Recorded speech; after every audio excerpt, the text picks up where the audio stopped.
Hello, my name is Ayush C. I go to Mountain House High School and I'm an incoming senior. So my project is a smart rover with a robotic arm and with the self-cooling regulating system. And this is for my final milestone video. So as you see, this is my final project right here, which there is a robotic arm and a self-cooling regulating system. Let me take off my USB adapter. So this is the self-cooling regulating system, which consists of a fan and a thermostat right here.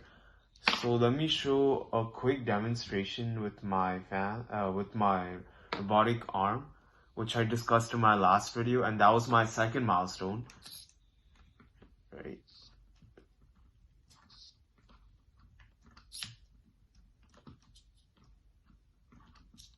And the claw opens, okay. So this was my second milestone, which I talked about assembling a robotic arm and integrating it with my robotic rover. And also another problem I discussed about was to make a stand and the robotic arm wouldn't fall off when the smart car moves and when it's in motion. And when I tested it, which it didn't.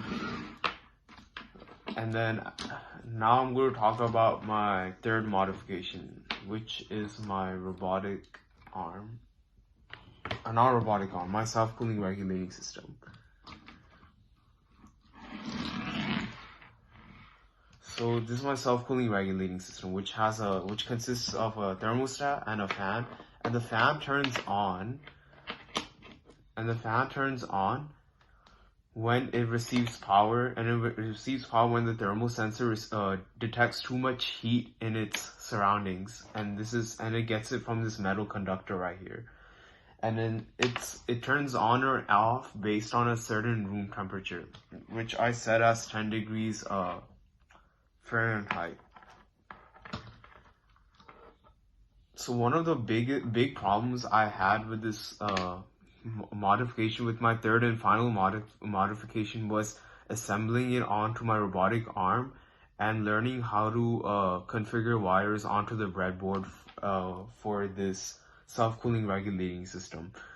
So after I figured it out and I learned how the input and the output pins of the fan and the thermostat work, I was able to assemble it and connect it to the corresponding and the right digital and power pins, and I also tested on my code and it works. But right now the fan is not turning on because it's cooled. It's not that hot from what the thermal sensor is detecting.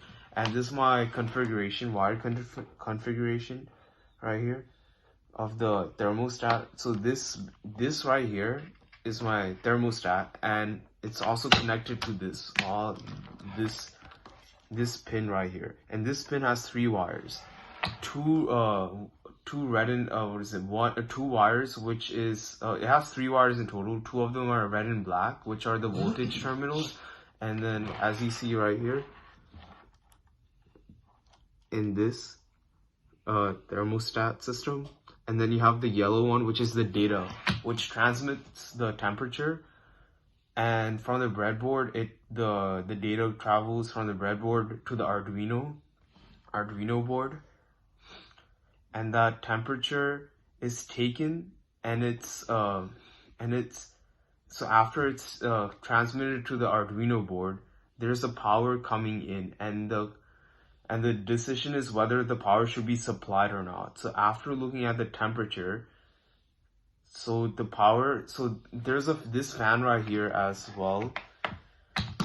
So the black and red wire, as I talked about right here, has 2 wires, and that's for voltage to flow in, right? One flows out and one flows in. And so this wire right here, this red and green wire connected, this is where the voltage flows in, and this is where it's decided whether the power should flow in or not.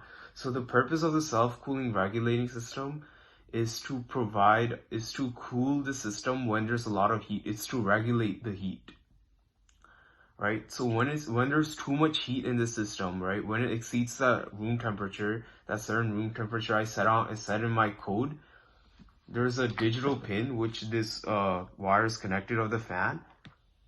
The power gets provided from the battery to the fan for the fan to turn on. So it would be digital, right? And then on that pin number on or high, basically, and it has two values, high or low for the fan.